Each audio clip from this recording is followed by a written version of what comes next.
Hello everyone, I know you are going to use this video for falling asleep, so before that, like this video, subscribe to the channel and let me know where you are from, also what time is it.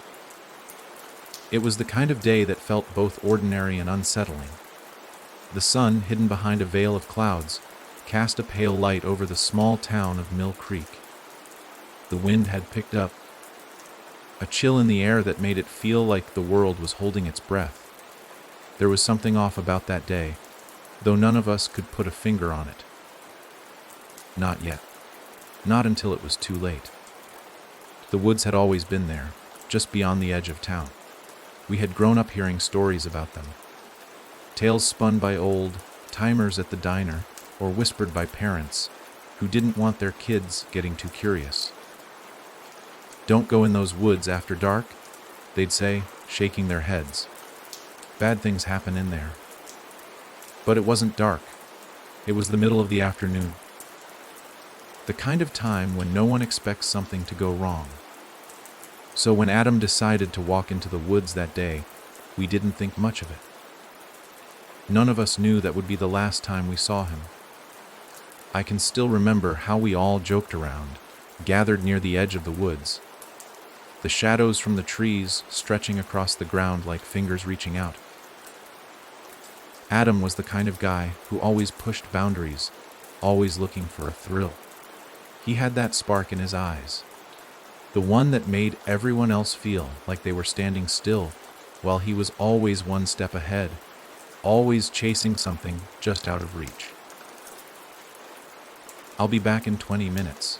He'd called over his shoulder with a grin, walking toward the narrow path that led into the thick forest. The rest of us stood there, laughing and shaking our heads, knowing that Adam always liked to test limits.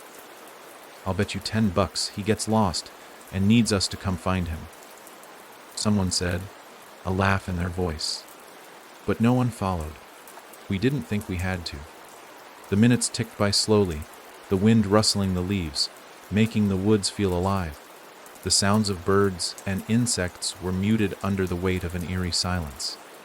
No one really noticed the shift, not at first. It was only when the sun began to dip lower and the shadows grew longer that we started to wonder what was taking Adam so long. 20 minutes passed.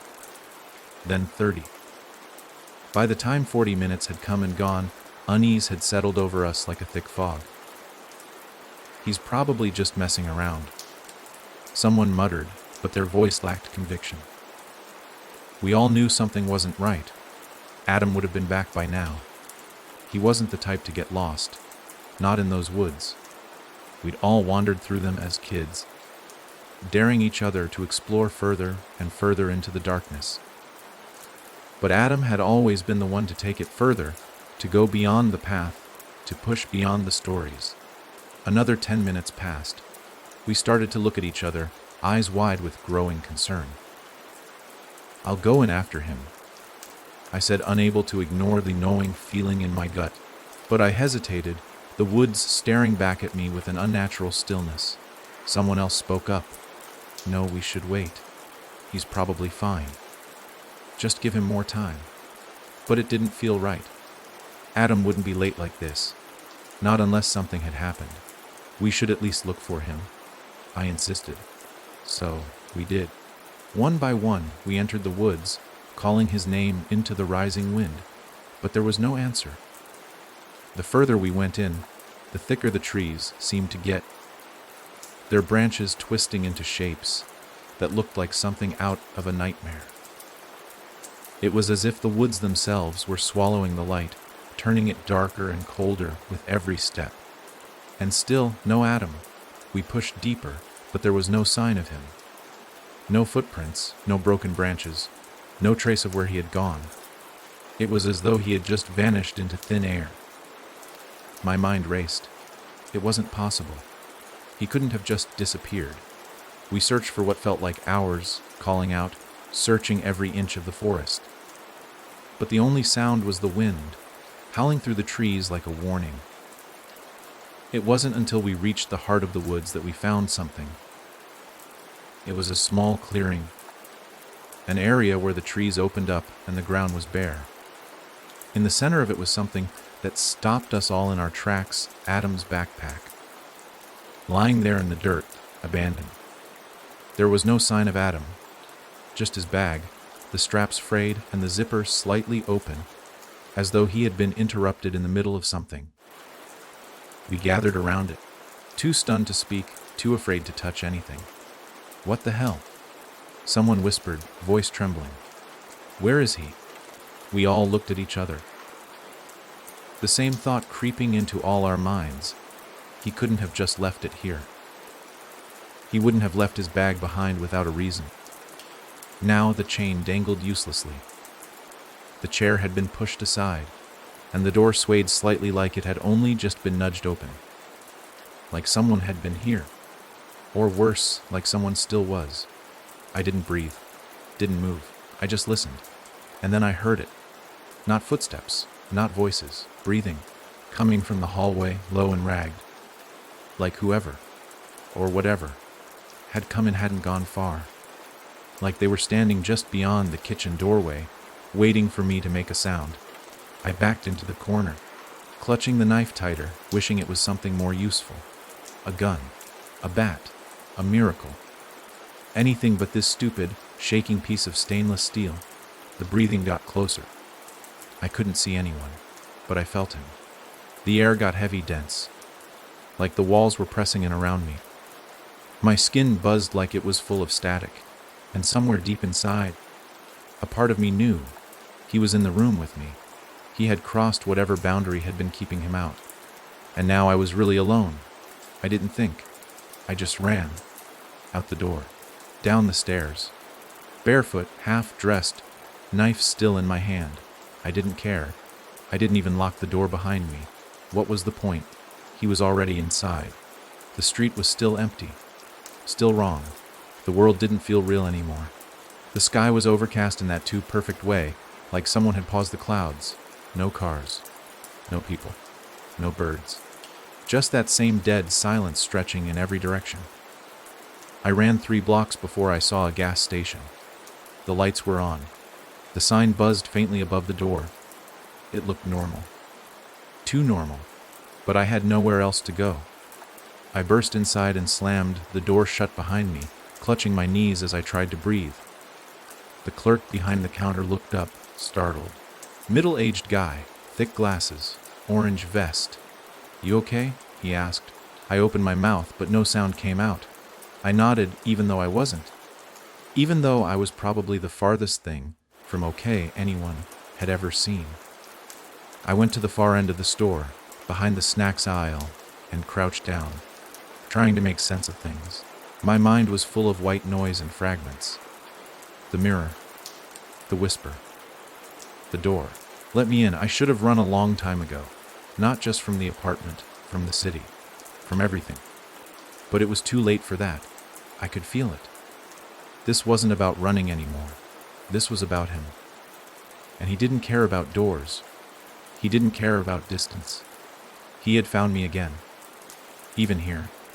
That's when I looked up and saw the security monitors behind the counter. A wall of tiny black and white screens showing every angle of the store. And on one of them, there he was, standing outside the gas station, facing the glass doors, not moving, just watching. The clerk didn't notice. I stood up slowly, heart slamming against my ribs, and edged toward the counter. "Hey," I whispered. "Do you see that guy outside?" The clerk looked up again, confused. "What guy?" I pointed at the screen. But now, he wasn't there. I stared at the monitor, unblinking. He was there. The clerk squinted. "You sure? I've been here all night. Haven't seen anyone." I turned around, walking slowly to the window. Nothing but the parking lot, empty, still. But something had changed. I could feel it in the way the lights buzzed overhead, in the way the candy rack swayed slightly as I passed, in the way my reflection in the freezer door blinked. When I didn't, I stumbled back, looked again. My reflection wasn't mine anymore, it was him. Standing exactly where I was, same posture, same clothes. But those eyes, they were gone. Hollow, and he was smiling. I screamed and turned to run, but I slipped, crashed into a shelf of chips. Bags fell around me like a rain of static. The lights above flickered once, twice, then went out. The gas station plunged into darkness. The humming stopped. The clerk shouted something, but it was cut off halfway through, like the sound had been swallowed.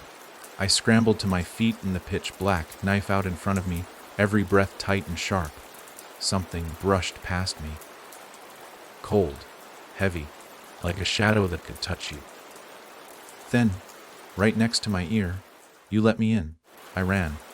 I don't remember leaving the store. I don't remember the street. All I remember is sprinting until my lungs burned, until my legs gave out, until I collapsed behind a dumpster in an alley somewhere, my face pressed to the pavement. Crying, shaking, gone. I don't know how long I stayed there. Long enough for the sun to rise. Long enough to believe, for a moment, that maybe I'd escaped. But I hadn't, because when I finally stood up and turned around, there was something carved into the brick wall behind me. 4 words. Deep. Fresh. Still bleeding. He's NCDYU, now W. I didn't go home. I didn't even go back to the gas station. I wandered for hours, aimless, half-conscious, like my mind was a broken compass. I didn't care where I ended up, as long as it was away. But no matter where I turned, I felt watched. I saw reflections in windows that didn't match my movements. Heard footsteps behind me that stopped when I turned around. My phone screen kept lighting up with notifications. Except when I checked, there was nothing there. Just the lock screen. My face, or what should have been my face, because little by little something was changing. It started subtle. I caught it while using a public restroom in a fast food joint. Just a glance, nothing more. My eyes looked darker. Just a trick of the light, I told myself. Maybe I was just tired. Maybe it was just shadows. But by nightfall, it was undeniable. I stared into the mirror at a cheap motel I paid cash for, and for the first time since this nightmare started, I was more afraid of myself than of him. My eyes were black. Not the iris. Not the pupil. All of it. Deep and shiny and empty, like his. I splashed cold water on my face, over and over, until I was gasping. I refused to look up again. I didn't want to see. I didn't want to confirm what I already knew. He was inside me. I could feel him now, coiled under my skin, pulsing with every heartbeat. My thoughts weren't just mine anymore. I'd be halfway through forming a sentence in my head and hear another voice finish it. And that voice, it wasn't mine. It was low, slow, mocking. "You didn't lock the door," it whispered. "You invited me." I gripped the sink until my knuckles went white, trying to drown it out. But it was like trying to hold back the tide with your bare hands. There was a knock at the motel door. 3 short taps. I froze. The clock on the wall read 3:33 a.m. I didn't move. Didn't breathe. Another knock. Then the doorknob jiggled slow and casual, like whoever was on the other side wasn't in a hurry. Like they already knew they'd get in eventually. I backed away. The knock turned into pounding. The whole door shook. Then it stopped, and a voice came through the wood. But it was my voice, exactly mine. "Let me in," I screamed. I grabbed the lamp off the table and smashed the mirror without thinking. Glass rained down like diamonds, and for one breathless second, the world went still. No pounding, no voice, just silence. I collapsed onto the bed, sobbing, knife clutched to my chest. I didn't know how much longer I could hold him back. Every second I stayed awake was a battle. Every blink was a risk. I didn't know what would happen when I finally fell asleep, but I was so tired. And that's when the light flicked on by itself. Then the TV. Then the radio. All at once, blaring static and flickering channels and white noise so loud it felt like my brain was splitting in two. In the middle of it all, one sound cut through laughter. Mine. But warped. Slowed down. Played in reverse. I crawled toward the door. I didn't know where I was going, only that I couldn't stay. I yanked it open, and the hallway was gone. replaced by that room, the black room from the mirror. Empty, endless, no walls, no floor. Just space and him, standing in the center, smiling. But this time I didn't scream. I stepped in, because maybe it was better than this. Better than slowly unraveling out here in a world that didn't believe me, didn't see him, didn't help. Maybe if I walked in, I could end it. But I didn't fall. I didn't float, I merged. It was like sinking into oil. Thick, cold, alive. It wrapped around me like fingers, pressed into my lungs, filled my mouth, my eyes, my ears. My body twisted in ways it shouldn't. My bones cracked. My skin pulled tight like plastic melting under a flame. And through it all, I could hear him. Laughing, feeding, becoming. When I woke up, I was back in the motel bed. Lights off, TV off, everything quiet. I sat up, looked at the mirror shards on the floor, and my reflection looked back, normal, human. Eyes brown, skin whole. But I knew better, because when I reached up and touched my face, my hand didn't feel like mine. The sun was just beginning to rise when I stepped outside the motel room. Pale light stretched across the empty parking lot, casting long, eerie shadows that felt too still. Nothing moved. Not the trees, not the air, not the birds. It was like the world had paused, like it was watching me. I walked to my car in a daze, gripping the keys so tight my knuckles ached. I felt like I was piloting a corpse. Limbs that weren't mine, a heartbeat that didn't sync with the rhythm I remembered. Every step was wrong, but only just barely. Like the difference between a real voice and a recording of it. Something was off. When I got in the car and flipped down the visor mirror, I saw my face again. Same jawline. Same scar above my left eyebrow. Same stupid cowlick that never sat right, but it wasn't me. The eyes gave it away. Not black anymore. Not like last night. But not mine either. They were sharper. Hungrier. Like something inside was looking out through a costume made of skin. I tested my voice out loud. Hello. It sounded right. Testing. Testing. Still me. But then I said, let me in, and the words came out on their own. Not mine. Not a choice. My throat vibrated with his voice. I slammed both hands against the steering wheel, shouting until my voice cracked. No one came. No one ever came. I wanted to tear myself open, to reach inside and rip him out. But how do you cut out something that's become you? I drove for hours. North. South. Didn't matter. I just kept moving, thinking maybe if I outran the sunrise or the darkness or my own reflection, I could find a place where he couldn't follow. But that was a joke. Because wherever I went, he was. And not just in mirrors or shadows anymore. People started recognizing me. A man at a gas station waved like he knew me. Back again, huh? You were just here. I hadn't been. A woman at a diner called me by name. Didn't think you'd be back after what happened last time, she whispered. But if you're here to hurt anybody else. I left before she could finish. I knew what was happening. I didn't want to believe it, but it was too obvious now. There were two of me. One they could see. One they'd met, and I was chasing my own shadow. I finally found the courage to check the missing persons database that night. I didn't expect anything, just needed to know. There I was. A blurry photo, a vague report. Last seen days ago, right around when the dreams began. But the date on the report, it was before I saw him on the train. Before the breathing on the window. Before the hallway. Before it all. And it wasn't just my name. My face was popping up in places I'd never been. There were security cam screenshots from grocery stores I'd never entered.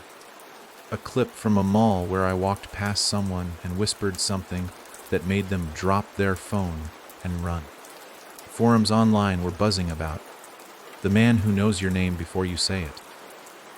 I wasn't just being haunted anymore. I was being replaced. I checked my phone again, desperate for proof that I was still real. But my photos, all the ones with my face, were gone. Just static. Blurs. Double exposures that made me look like I was mid-transformation. My contact list was empty. My own number was listed as unknown, and then my phone lit up. A new message. No number, no sender, just one line. Stop chasing me. You won't like how it ends. I dropped the phone, and behind me, in the rearview mirror of the car parked just beyond mine, I saw him, standing, smiling, wearing my exact face. But when he raised his hand and waved, I didn't see fingers. I saw claws. It happened just after midnight. I was staying at another run-down motel off the interstate. Third one this week. I kept moving, kept running, kept hoping he wouldn't follow. But deep down, I knew that was stupid. He was always just behind me, or ahead of me, or right inside me. But this night felt different. The air was heavy, like the world was holding its breath. I sat on the edge of the bed, staring at the wall, trying not to blink too long, afraid I'd fall asleep and wake up somewhere else. And then the phone rang. Not my cell, the motel room phone. One of those beige rotary style ones you forget even exist until they start screaming in the dark. I jumped so hard I nearly fell off the bed. It rang again. Then again. I shouldn't have answered it. I knew that. But something about the sound made it feel like it wasn't a choice. So I picked up. Hello. No one answered. I waited. The line crackled, then hissed. Then, hey, a voice said. My voice. I didn't breathe. I didn't speak. It kept talking. I thought you might have made it harder, it said. But you're slowing down, aren't you? It laughed. That same laugh I've heard 100 times in mirrors and windows and reflections that don't match reality. You should rest, it said. I'll take over from here. Then it hung up. I stared at the receiver in my hand like it had just bitten me. Then the motel phone rang again, and again, and again. No matter how many times I ripped it out of the wall, it kept ringing, even with the cord dangling limp. Even when the dial tone was dead. I left the room, grabbed my car keys, and bolted. But as soon as I opened the door, he was there, leaning against my car, wearing my jacket, my smile. He even tilted his head the way I do when I'm trying to figure out if someone's lying. Only this time, it was me doing the lying. He held up my phone and spoke into it. Yeah, I'm him, he said. Sorry, just had to lose a little baggage. I'm ready now. He waved at me. Then got into my car and drove off. I ran after it, screaming, nearly breaking my ankle in the gravel, but it was gone before I made it to the road. Gone, with everything that was mine. I wandered the shoulder of that highway until morning, barefoot, bleeding, delirious. And then I saw the missing posters, stapled to a telephone pole, flapping in the wind, with his picture on them. Only no one else saw it that way. They all saw me. And now, I don't know who's real anymore, because I called my own number last night from a payphone. And he answered. In my voice, he sounded calm, in control. I've got it from here, he said. Go back to sleep. And I did. I woke up hours later in a different state, in a different set of clothes, with blood under my nails, and no memory of how I got there. I've been sleeping less and less. When I do sleep, it's never restful. It's like my body's unconscious, but my brain's stuck in this awful limbo, watching myself breathe, waiting for him to walk through the door. Last night, though, I passed out hard. Maybe the exhaustion finally caught up. Maybe he let me. Either way, I woke up sometime around 3 a.m., drenched in sweat, heart pounding. The room was completely still, until I heard the click, like a camera shutter. I sat up so fast I almost threw up. Nothing. No one was there. I checked every corner of the room, under the bed, in the closet. Even pulled back the shower curtain, expecting to see him there, grinning. But there was nothing. I told myself it was just a dream. A leftover sound from a nightmare I couldn't remember. I told myself that right up until I saw the phone on the nightstand. My phone lit up with a new notification. One new photo. I opened it and stopped breathing. It was a picture taken just minutes ago, of me, asleep. But the photo wasn't taken from beside the bed or across the room. It was taken from above me, like someone had stood over me, leaning down, and snapped it. And there, just behind my sleeping body, barely lit by the motel's bathroom light, was him. Smiling, looking directly at the lens. There was no reflection, no trick of light. It wasn't a selfie. I don't even remember unlocking the phone. But there he was. His eyes were wrong. They weren't mine anymore. They were too dark, too deep. Like staring down a well and hearing something breathe at the bottom. I checked the phone's metadata.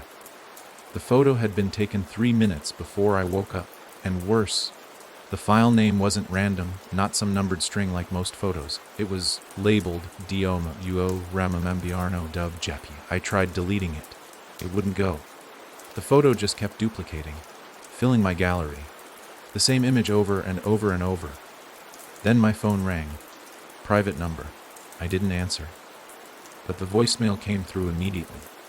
It was only 3 seconds long. My own voice whispering. I'm not standing over you anymore. I didn't sleep after the photo. I packed everything and left the room before sunrise. Didn't even check out. Just grabbed my bag and bolted. I needed distance, motion, anything that felt like control. The whole ride to the next town, I kept checking the back seat. Every bump in the road felt like a hand on my shoulder. Every passing car, I imagined seeing him behind the wheel, pacing me. I needed to talk to someone, to feel real, grounded. So I did something normal. I stopped for coffee. Small diner off the highway. 2 old guys were arguing about football. A waitress called me on. For a second, the world felt okay. Even the photo was gone. Every copy had vanished from my phone sometime during the drive. I started to convince myself I'd had a breakdown. That the whole thing was stress-induced. Or worse, maybe I was losing it. But when I left the diner and checked into a new motel down the road, reality snapped back. I gave the guy at the front desk my name, ID, and credit card. He looked at the screen, then back at me. You already checked out, he said. I blinked. What? He turned the monitor so I could see it. My name, my credit card. Checked in 4 days ago. Checked out yesterday morning. I've never been here before, I said. This is my first time in this town. The man gave me a weird look. Sir, you were standing right there yesterday. I gave you your deposit back in cash. I asked to see the footage. He shrugged and pulled up the security feed from the lobby. Rewound it to the day before. There I was, same clothes, same bag, same tired face, walking up to the counter, talking to the man. Except that wasn't me. He was too stiff, too slow. His face stayed still as he spoke. Lips moved, but the rest of his expression was frozen, like someone pretending to be human. Then he turned to the camera and stared directly into it. Into me. And smiled. The man at the desk laughed nervously. You guys twins or something? I didn't answer. I just left. I walked to the parking lot. My car was where I left it. But the back door was unlocked. And sitting on the back seat was a Motel 6 key card. Room 217. The room I had supposedly checked out of yesterday. And beneath the key card was a photo. Not the same one from before. This one was new. It was a picture of me standing outside the diner I'd just left. And behind me, barely in frame, was the back of a man walking away, wearing my face. I didn't touch the key card. I left it in the back seat and slammed the door shut, locked the car, and walked away from the motel. Just walked. No destination, no plan. Just my feet hitting the sidewalk, my mind spiraling in 100 directions. I needed to get off the grid. Burn my phone, vanish into some nowhere town. But then I thought of my mom. She hadn't heard from me in weeks. I took a breath, pulled out my phone, and called her. 3 rings. 4. Then a click. Hey, Mom. My own voice. My voice answered her phone. There was a long silence, and then a little laugh on the other end. I froze. What did you just say? The voice chuckled again, soft, almost tired. You shouldn't have called. I hung up immediately, my fingers shaking. I called back, straight to voicemail. I didn't leave a message. I couldn't. I wasn't even sure who would listen to it.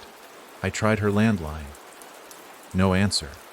Panic clamped down like a vice. I called a neighbor I remembered from childhood. Someone my mom used to bake cookies for every Christmas. Mrs. Halvorson. She picked up on the second ring. Hi.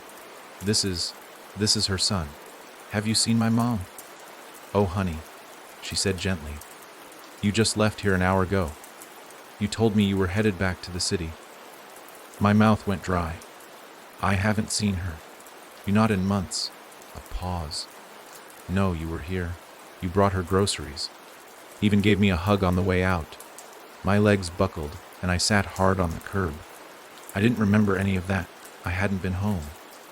Not even close. I asked her to check on my mom. She hesitated, said she would, and hung up. Minutes passed like hours. Then she called back. I don't think she's here, she said, but her car's in the driveway. Another pause. Her bedroom window is open, and I see, wait, someone's inside. Eyes at her. No, it's... Click. Line went dead. I called back. Straight to voicemail again. Every instinct screamed at me to drive home. But the thought of him being there, already wearing my face, walking in my clothes, talking to my mother, I called 911. Told them there might be an intruder in my mother's home. I gave them her name, the address, everything I could. They said they'd dispatch a unit. I waited. Refreshed the news obsessively. An hour later I got a text. Unknown number. One photo. My mom sitting on the porch, smiling. A cup of tea in her hands. And me, standing behind her, hand on her shoulder. Smiling too. I didn't respond to the photo. Didn't breathe for a full minute. That image, it was me. Not a look-alike, not someone with a passing resemblance. It was me, down to the birthmark near my left eye. Down to the shirt I'd left behind 2 months ago at my old apartment. I was smiling, comfortable, like I belonged there, like I wasn't the one on the run. I didn't sleep that night. My mom didn't answer her phone. I called again and again, until the only thing that picked up was a robotic voice telling me I'd been temporarily blocked from calling the number. He blocked me. He was living my life. The next day, I got a group message from my old friends, people I hadn't seen in months, by design.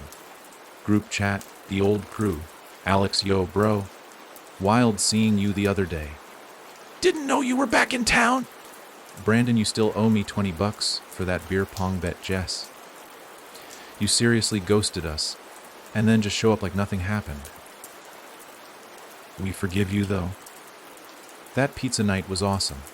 I stared at the messages. They were talking like we'd just hung out. I texted Jess directly. Me, when did you see me? She responded immediately. Jess? 2 nights ago. You came over after the bar. You were a little off, but it was nice. Why? Me off how? Jess just quieter. Kept looking at your hands like they didn't feel right.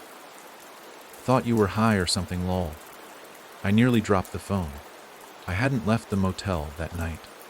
I'd been holed up, paranoid and checking the locks every 10 minutes. I hadn't even turned the TV on, afraid of hearing my own voice on it. I called her. Hey, she answered, chipper. Jess, listen. That wasn't me. Whoever you saw, it wasn't me. A pause. Are you okay? I'm serious. I don't know what you saw or who you talked to, but I haven't been in town. I haven't seen anyone. Her tone changed instantly. Okay, now you're freaking me out. Is this like a mental health thing? Are you in danger? No, but you might be. I was pacing now. I think someone's pretending to be me. Don't do this, man. You were right here. You hugged me. You cried. You told me you missed us and that you'd been dealing with something dark, but you were better now. I believed you. I didn't know what to say. She hung up. A moment later, another message popped in. Jess, don't contact me again until you get help. I sat on the edge of the bed, staring at my reflection in the dark TV screen. My own eyes didn't look familiar anymore. I left the motel and drove. I didn't know where I was going. just away. Away from the town, away from anyone who might think I was him. But an hour into the drive, I got another text. Unknown number, why are you running from your own life? I'm doing it better than you ever did. Then another. Aren't you tired? And then a photo. My apartment, the inside. He was sitting on my couch, wearing my hoodie, feet propped on the coffee table, TV on. My cat, Milo, curled in his lap, completely content. I'd left that apartment a month ago. Milo had run off. I'd assumed he'd been lost or worse. But there he was, curled up with him. Then another message. Unknown number, Milo always liked me more. You were just a warm body. And another photo. My bedroom. My toothbrush in the holder. My cologne on the dresser. And a mirror selfie. His face was mine, but the eyes were something else entirely. The photos didn't stop coming. Each one more intimate than the last. There was one of my closet, a neatly folded shirt sitting on the bed, untouched since I left. Another of my bathroom, the towels hanging just where I'd left them. The most unsettling was a photo of my laptop, the screen open, showing a folder with my personal notes. Private thoughts, diaries, things I'd only ever kept locked away. I stared at that folder on the screen, my heart racing. I couldn't breathe. The weight of it pressed down on me, suffocating me. Whoever was in my life now, living it for me, had access to everything. I glanced at the rearview mirror, checking for headlights behind me. I was almost certain I was being followed. A car had been trailing me for the last 20 minutes, but whenever I turned or tried to lose it, it stayed just a few cars back waiting, watching. But it didn't matter anymore. He already knew everything about me. I'd been wrong to think running would help. There was nowhere I could go, nowhere safe. He was already in my life. He was already living it better than I ever could. And every step I took felt like I was walking into his trap. The text buzzed again. Unknown number, you don't need to run. You can just come home. I'll be waiting. I slammed the phone down onto the passenger seat, my fingers trembling. The anger bubbling inside me started to burn, boiling over until I couldn't hold it in anymore. I needed answers, needed to confront him. I couldn't keep playing this game. I pulled off the road and into the empty parking lot of a gas station. It was deserted, only a flickering light above the pump. There was a sign at the entrance of the lot, barely visible in the night. The faded letters read, "Out of order," but it didn't matter. The eerie silence that hung over the place was suffocating. I sat there, the engine idling, staring at the phone. I could feel it, the tension between the truth and the lie. The pull between confronting the monster in my life and running from it forever. Another text. Unknown number, I'll make sure you're never alone again. My stomach twisted into a knot. Whoever was sending these messages knew me. More than anyone should. More than I'd ever let anyone in. And yet, here they were. Inside every part of me. They were living my life now. I wasn't alone. Not anymore. I heard a sound from the other side of the parking lot. The faint crunch of gravel underfoot. I froze, heart hammering. I glanced in the side mirror and saw a figure walking toward me. Tall, silhouetted against the distant glow of the gas station lights. A man. No, not a man, a shadow. There was something off about him. His movements were too smooth, too deliberate. I reached for the door handle, ready to bolt. But before I could open the door, the figure stopped, just out of reach, standing perfectly still.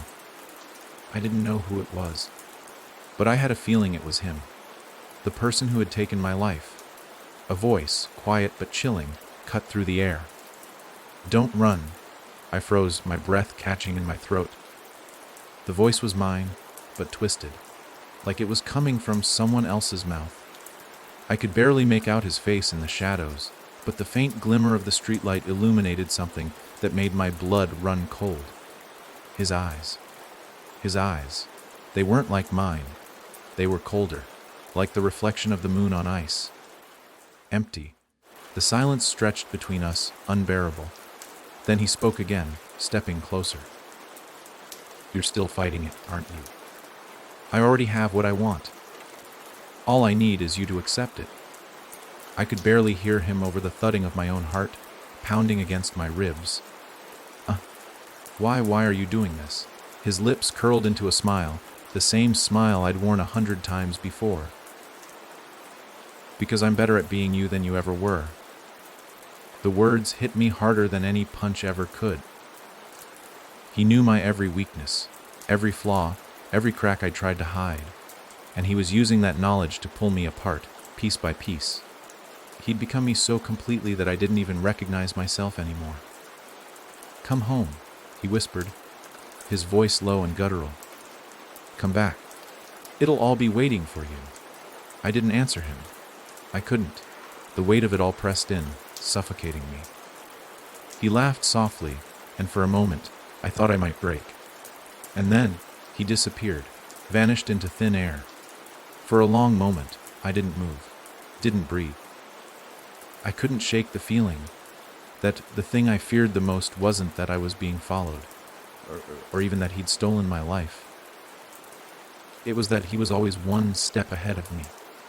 He knew my every move, my every thought. I had become nothing but a reflection, an echo of someone else's life, a life I could never reclaim. I couldn't shake the feeling that he wasn't gone. He hadn't vanished. It was just another game, another twisted move in the chess match he was playing with my mind. The thing was, I didn't even know the rules anymore. I didn't know what was real. I had to get out of there. I couldn't stay in that parking lot. Couldn't keep running from shadows that weren't even really there. But where could I go? I couldn't go home. I couldn't go to anyone else. He was already there. I glanced back at the empty lot, the flickering lights casting long shadows. The silence, once eerie and suffocating, now felt like a trap. I needed to move, to keep going. I slammed the car into gear and sped away. The road stretched in front of me like a never-ending ribbon, the tires humming steadily beneath me. But even as I drove, I could feel it, the unease, the dread creeping up my spine. Like someone, or something, was always just a step behind. It wasn't until the sun was dipping low in the sky, turning everything a dusky orange, that I realized where I was headed. I wasn't following any specific route. My mind had wandered, and before I knew it, I had crossed miles of empty roads and winding paths. I'd ended up at the very edge of town, and there it was, a house, old, abandoned. Its windows were shattered, the wooden frame weathered and decaying from years of neglect. The roof sagged in places, and ivy had overtaken the walls, twisting around the structure like fingers reaching for the sky. I knew that house. I had been there before, but I couldn't remember when. I couldn't remember anything about it except that I had a connection to it. Some fragment of a memory buried deep in my mind, just out of reach. I pulled into the driveway, the gravel crunching under the tires. The trees that surrounded the house seemed to grow taller as I approached, their branches blocking out the setting sun, casting everything in a shadow so deep it felt suffocating. I stared at the house. There was no reason to be here. No reason at all. And yet I couldn't bring myself to leave. Something was drawing me in. A pull. A compulsion. I stepped out of the car and walked toward the front door. The wind howled through the trees, the branches creaking in protest. The house stood silent, almost expectant, waiting for me to step inside. I didn't want to go in. But my feet moved anyway, as if someone else had taken control. The door creaked open with a soft groan, the hinges protesting against years of disuse. The air inside was stale, thick with dust and decay. The floorboards creaked under my weight, each step a loud reminder of the silence surrounding me. I didn't want to be here, but I couldn't bring myself to leave. Something was calling me. I moved deeper into the house, the darkness growing around me like a living thing. The shadows stretched long, and the air grew colder with every step. My breath came out in shallow bursts, forming clouds in the dim light. The walls were lined with old photographs, faces that seemed familiar, yet I couldn't place them. Some were smudged, others cracked, their edges curled with age. I stared at them, trying to force the memories back, but they remained just out of reach. The house groaned, as though it were alive, sighing under its own weight. Then I heard it, a soft whisper, not from the air, but from the walls. "Come closer." I froze. The voice was so soft, so subtle that I wasn't sure I had heard it at all. But the moment I thought it was gone, it came again. "Come closer. It's waiting for you." I stepped back, the hairs on the back of my neck standing up. It wasn't a voice I recognized, but somehow it felt familiar. As if it belonged to someone who knew me better than I knew myself. The house seemed to shift, the air thickening with an unnatural presence. I turned around, ready to leave, but the door I had entered through was gone. "It's all here. It's all waiting for you." I spun, my heart hammering in my chest. There were no windows. The house was sealed. The walls pressed in, tighter and tighter, until I couldn't breathe. And then I saw it, a figure, standing at the top of the stairs, silhouetted in the dim light.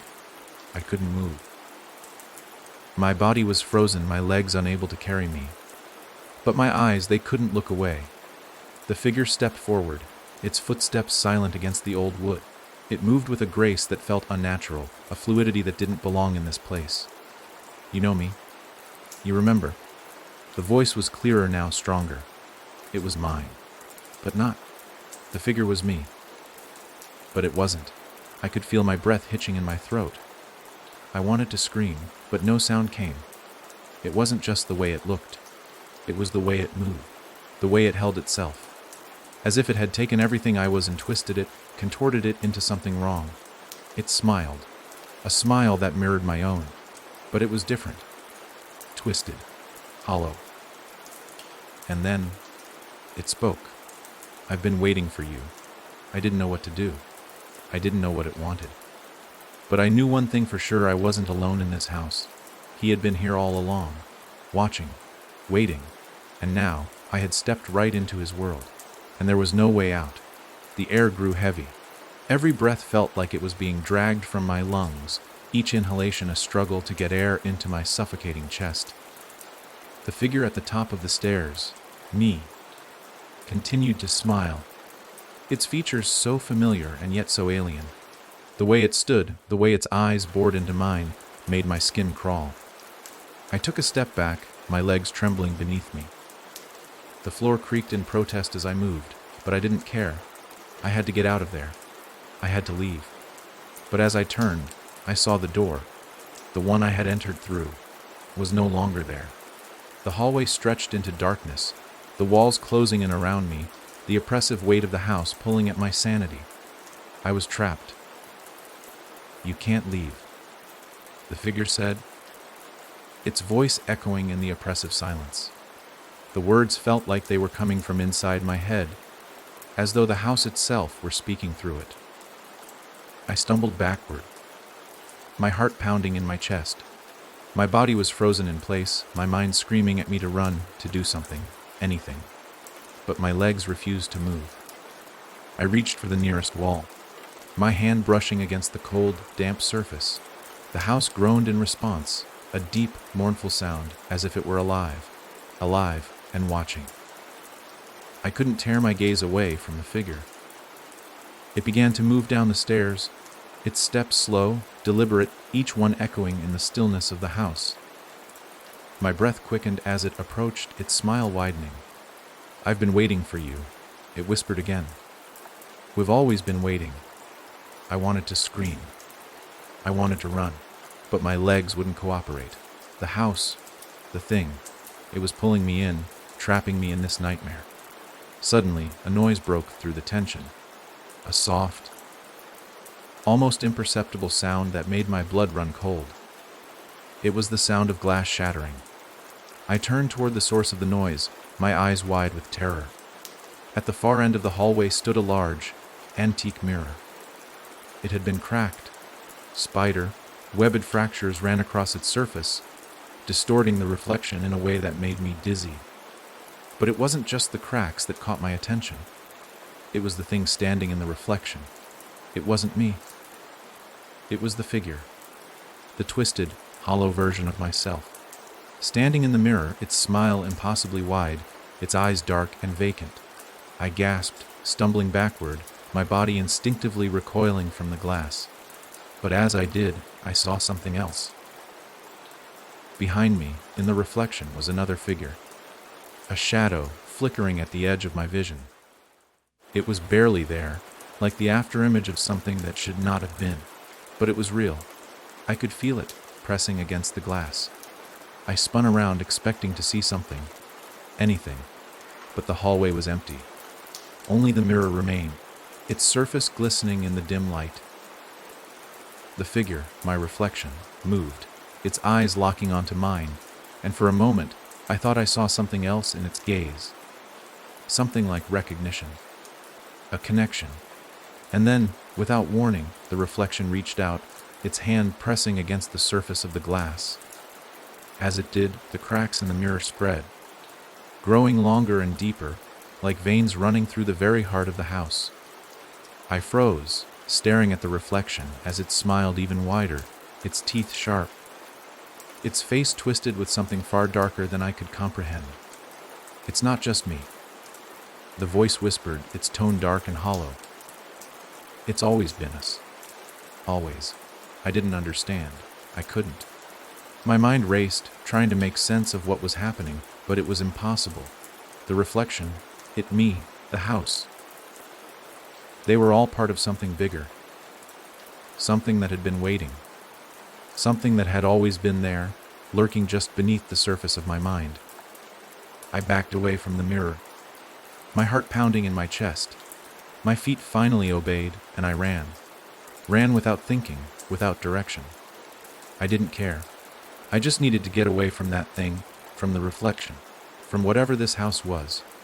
But no matter how fast I ran, no matter how far I went, it was always there, watching. Waiting. The hallway seemed endless, the walls closing in around me. The house was alive, alive with the voices of people who had been lost, people who had disappeared, people who had once stepped inside, just like I had. I reached a door at the end of the hall, a door I hadn't seen before. It stood slightly ajar, the light from the other side spilling into the darkness. Without hesitation, I pushed it open. The room beyond was small, almost claustrophobic. It was dimly lit by a single candle burning in the corner. The walls were lined with photographs, like the ones I had seen earlier. But these were different. These weren't of strangers. These were pictures of me. But not now. The photos were old. Worn, faded, the edges curled and yellowed with age. Each one was a snapshot of moments from my life. There I was, standing in front of my childhood home, grinning with the same twisted smile. There I was again, sitting at a table with family, my eyes vacant, lost in something far away. "You've been here before?" The voice whispered again, softer now. "You've always been here." I turned to leave, but the door slammed shut behind me, trapping me inside. The room spun, the walls closing in once more. The photographs on the walls began to move, their frames twisting and contorting like living things. Faces, my face, stared back at me from every angle. The smile, the eyes, they all began to shift, to distort into something else. Something darker, something that wasn't me. And then I realized the house wasn't just watching me. It was me. I had always been here. The room felt like it was suffocating me. The walls, once painted with the innocent shadows of memories, now pulsated with something darker, something more malevolent. The faces in the photographs, my face, twisted and shifted, each image pulling me deeper into a nightmare that I couldn't escape. I tried the door again, yanking at the handle with desperation, but it didn't budge. My breath came in shallow gasps, my heart pounding against my ribcage as the claustrophobia crept in, suffocating me with every passing second. "You're not going anywhere." The voice murmured, colder now. like the words were being drawn from the very marrow of the house itself.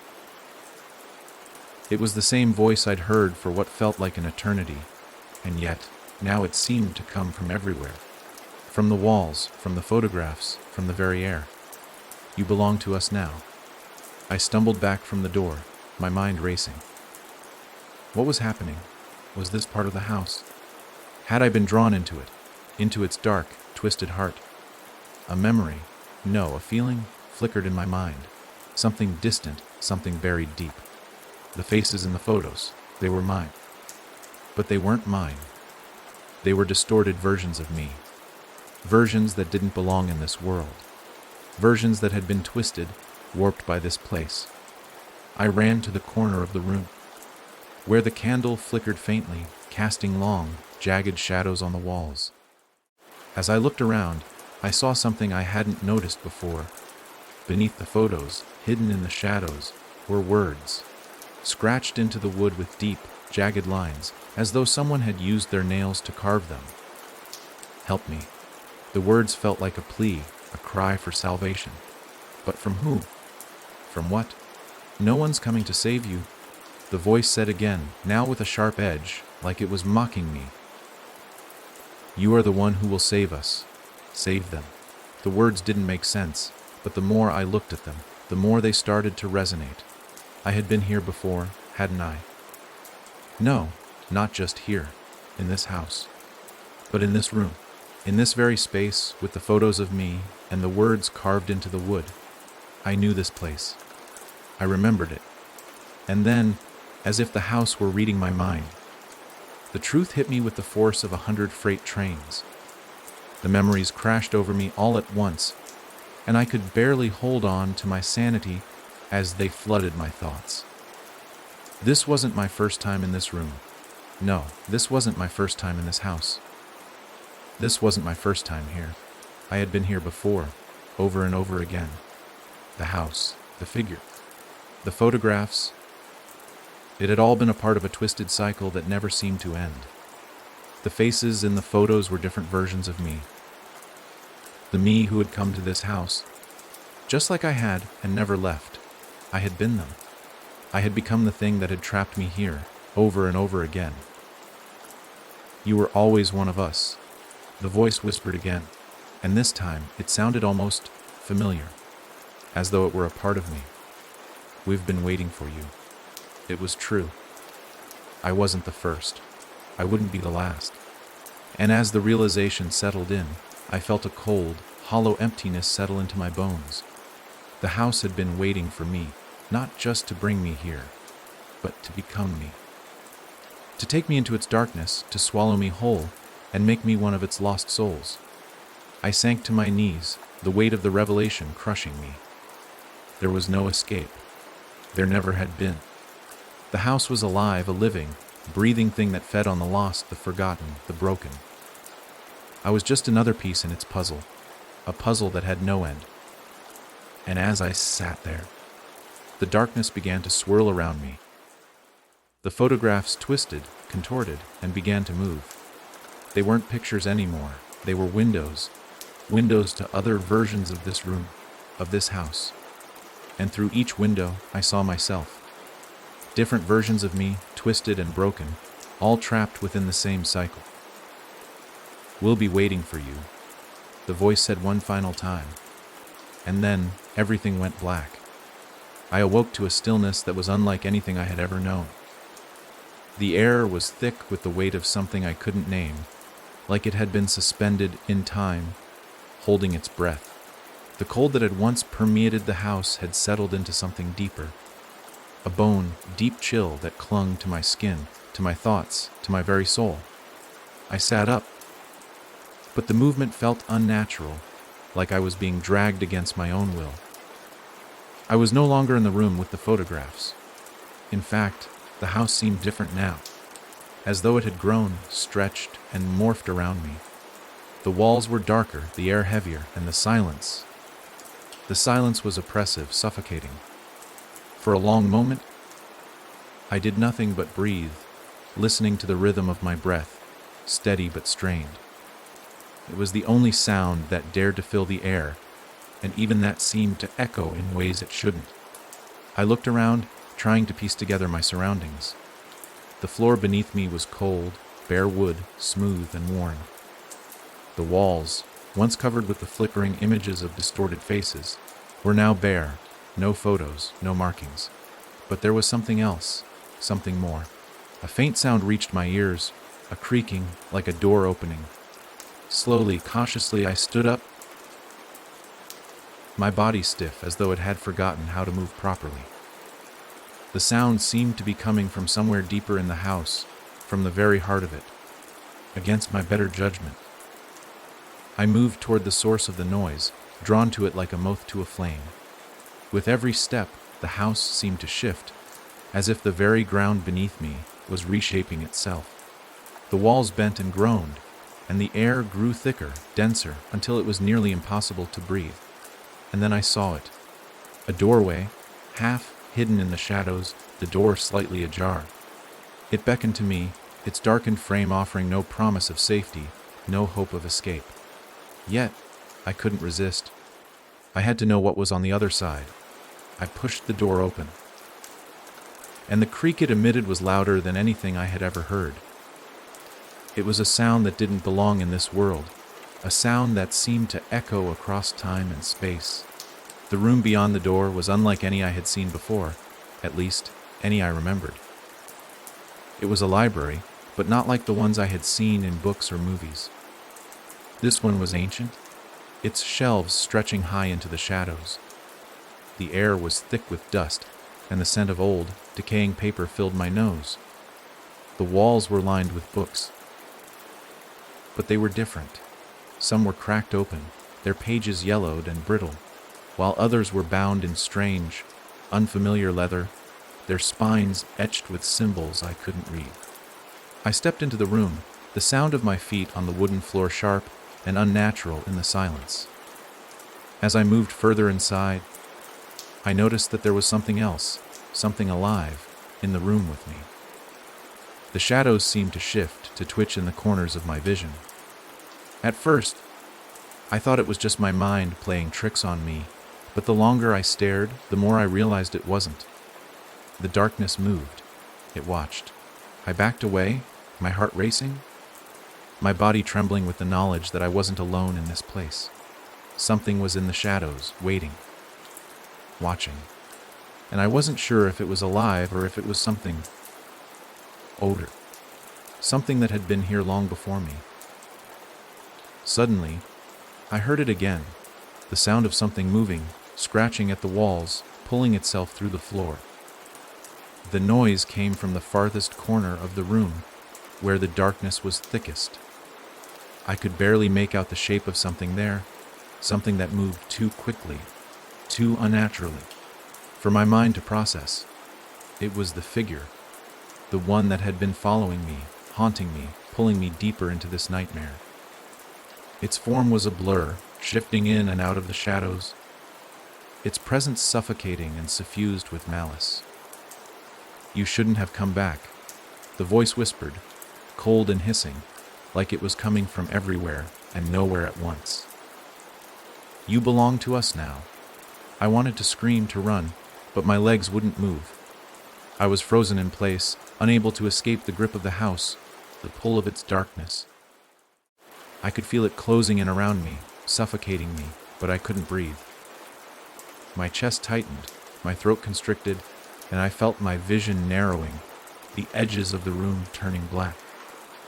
The figure in the shadows lurched toward me, its movements jerky and unnatural. The air grew colder, and I could feel its breath on the back of my neck, chilling me to the bone. And then, just as quickly as it had appeared, it vanished.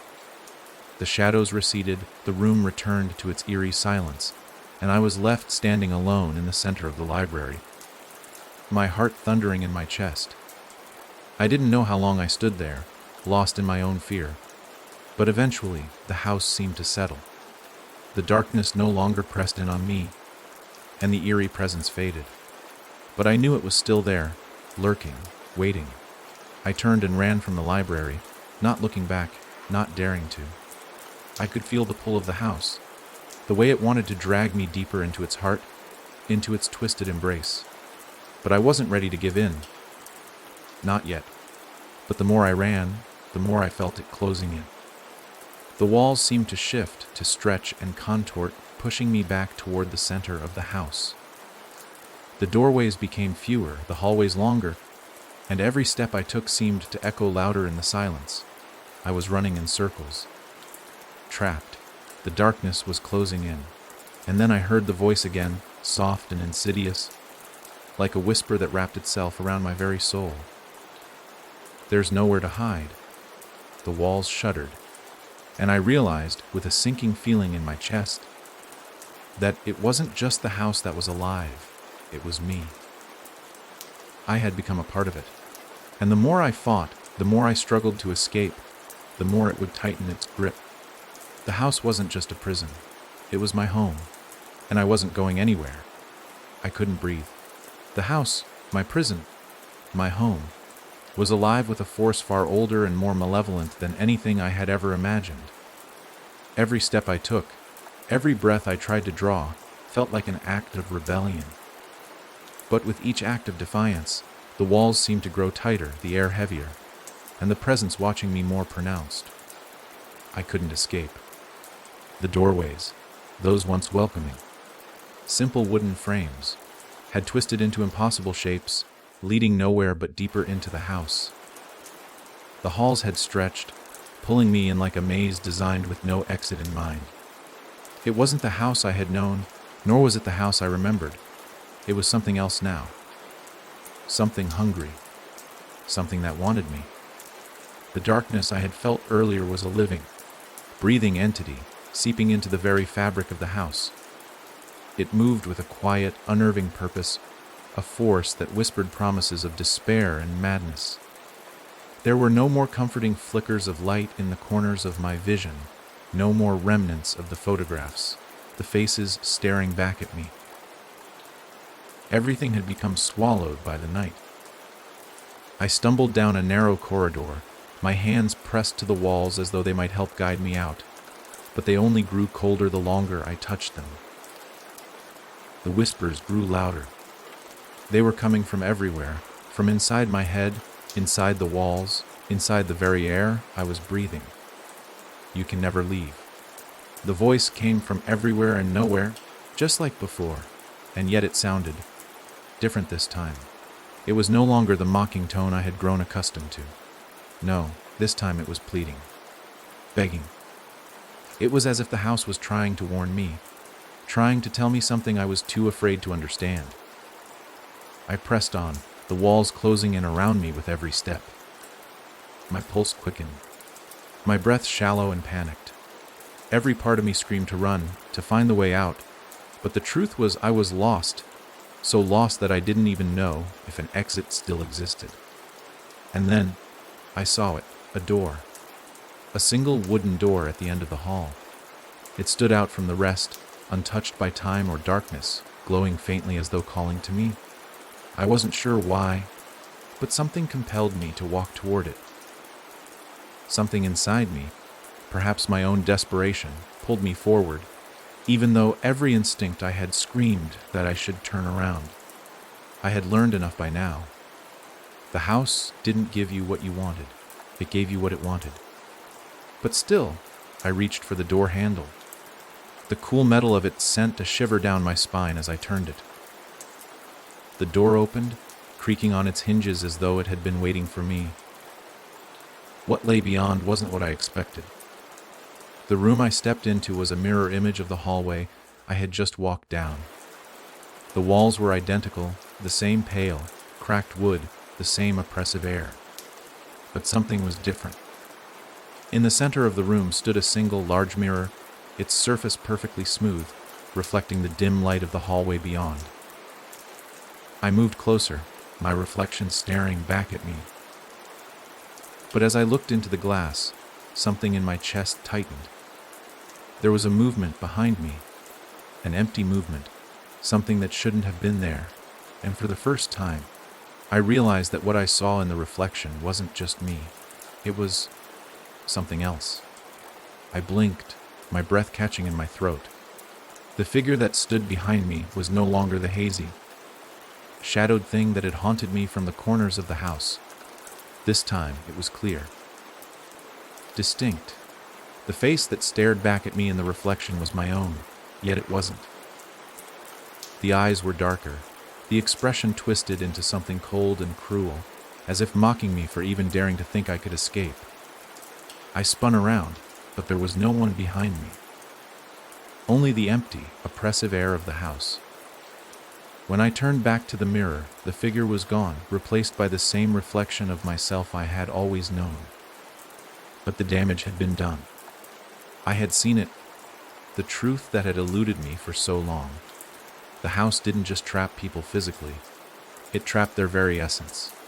Every person that had come before me, every soul that had been lost in its halls was still there, inside the house, in the shadows, in the mirrors, in every corner, every crevice, their eyes watching, waiting, and always hungry.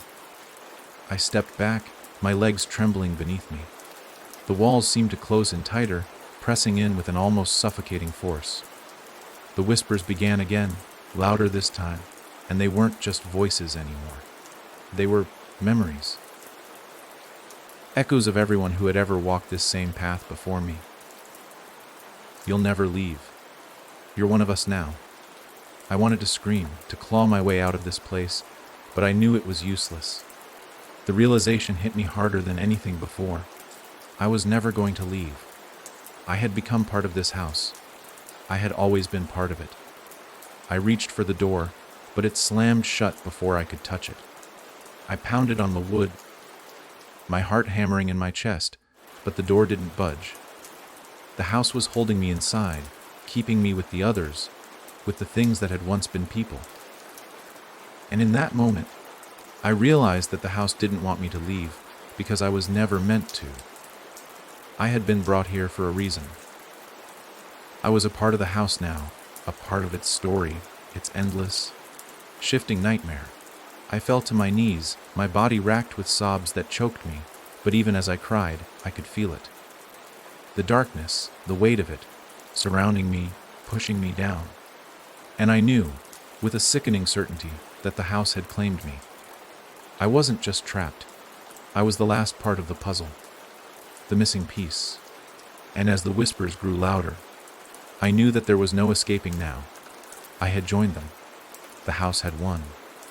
It wasn't supposed to end like this. The cold, oppressive weight of the house pressed in from all sides, but now it was different. Now it felt as if the house itself was breathing. The walls pulsed with a life of their own, like the slow, rhythmical thrum of a giant, unseen heart. Every breath I drew was heavy, thick with the stench of decay and the sour tang of desperation. The whispers were relentless now, always in the background, but they had become something else entirely. They weren't just words anymore. They were thoughts crawling beneath my skin, burrowing into the very fabric of my mind. I could feel them wrapping around my consciousness, tightening like a noose. The house was pulling me deeper into itself, sinking its claws into my soul. I could hear their voices clearer now. Those who had come before me, those who had been consumed by the house. Their words were a jumble of despair, regret, and fear, all blending together into a cacophony of torment, each one calling to me, warning me, or pleading for release. You are not the first. We are all here. You will never be free. Their voices were inside me now, mingling with my own thoughts. It was as if the house had taken everything, their pain, their terror, their broken minds, and woven it all into the very foundation of the house. Every inch of it felt alive, teeming with the echoes of those who had been lost to it. I couldn't escape. I had thought, in the moments of my defiance, that I could outsmart it, that there was some trick, some way to break free. But I had been wrong. The house didn't just trap you, it fed on you. It consumed you, piece by piece, until you were nothing but a shadow of your former self, a reflection trapped in its endless maze. And now, as the last of my willpower began to slip away, I understood. I was never meant to escape. The house didn't want me to leave. It wanted me to become part of it, to merge with the darkness, to be consumed by it, to take my place in the endless cycle of suffering. I wandered through the halls, no longer a place of sanctuary, no longer a place that had once felt like home. Now, it was an endless stretch of decay and rot, where the air was thick with the scent of something ancient and foul. The walls groaned under the weight of centuries, and the floors creaked with the movements of things unseen. As I moved through the labyrinthine corridors, I came upon the room, the one I had seen before. The room with the mirror. The reflection that stared back at me wasn't the same. It was different. The eyes that met mine were no longer my own. They were the eyes of someone, or something, that had long since been consumed by the house. The features that stared back at me were twisted and distorted. The flesh stretched too thin over bones, the face a mask of agony and fear. I reached out to touch the glass, but as my fingers grazed the surface, a wave of coldness shot through me. The reflection in the mirror shifted, and I saw something, someone. Behind me, I turned quickly, my heart pounding, but the room was empty. The mirror, however, was not. There, standing in the reflection, was a figure. It was me, but not. It was a shadow of my former self, a twisted, broken version of who I had been. The figure smiled at me, and the smile was not kind. It was the smile of something that had long since lost its humanity, something that had been swallowed by the house, and was now just a part of it. The figure in the mirror began to speak, its voice a hollow echo of my own. "You will stay with us now." I screamed, but the sound was swallowed by the vast emptiness of the house. I turned to flee, but the door was gone. The walls had shifted again, leaving me with no escape. The house was changing, adapting, twisting its shape around me, closing in. In the distance, I heard the footsteps. At first, they were slow, methodical, but they grew louder, faster, as if something was approaching. I couldn't see what it was, but I knew deep down that it was coming for me. It had always been coming for me. The house had been waiting for me to realize it. The footsteps grew louder still, echoing down the hall toward me. And then, through the darkness, I saw it. The figure that had been following me. It was me. The reflection in the mirror. The thing that had once been a part of me was now walking toward me, its eyes hollow and black, its body moving with an unnatural, jerking motion. It was a puppet, and the strings were being pulled by something far more powerful than any human mind could comprehend. And then, just as I had feared, the thing stopped in front of me, its face twisted into an unholy grin.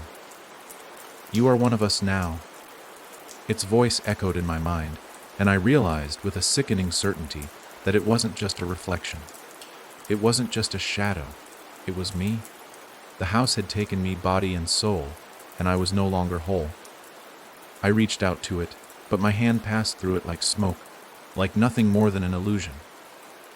You can never escape. You never could. The house, it seemed, had been waiting for me. It had watched me from the very beginning, and now it had claimed me. And as the last bit of my resistance faded, I understood. The house was not a place. It was a trap, a prison. It consumed the living, and it kept their souls trapped inside, forever. And now I was one of them. I had become part of the house, a shadow in its endless, hollow halls, forever. The house had won.